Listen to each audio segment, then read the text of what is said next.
శ్రీమాత్రే నమః. వ్యాసుడికి విషయం తెలిసింది.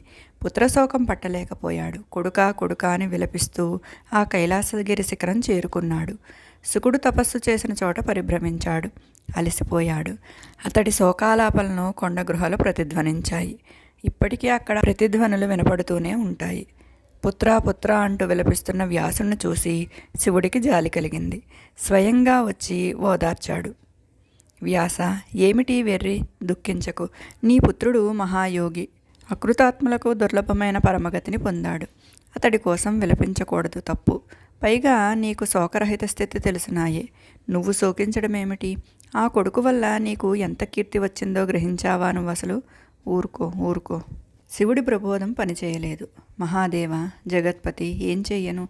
నా దుఃఖం ఉపశమించడం లేదు. కొడుకును చూడాలని తహతహలాడుతున్నాయి నా కళ్ళు అన్నాడు వ్యాసుడు. శివుడికి మరింత దయ కలిగింది. అయితే సరే, సత్యవతీపుత్ర, నీ పుత్రుడి నీడ నీ పక్కనే ఉంటుంది. దాన్ని చూసి సంతృప్తి చెందు, శోకం విడిచిపెట్టు అని వరం ప్రసాదించి శివుడు మాయమయ్యాడు. వ్యాసుడికి కొడుకు నీడ కనిపించింది. చూసి సంతృప్తి చెందాడు. తరువాత తన ఆశ్రమానికి వెళ్ళిపోయాడు.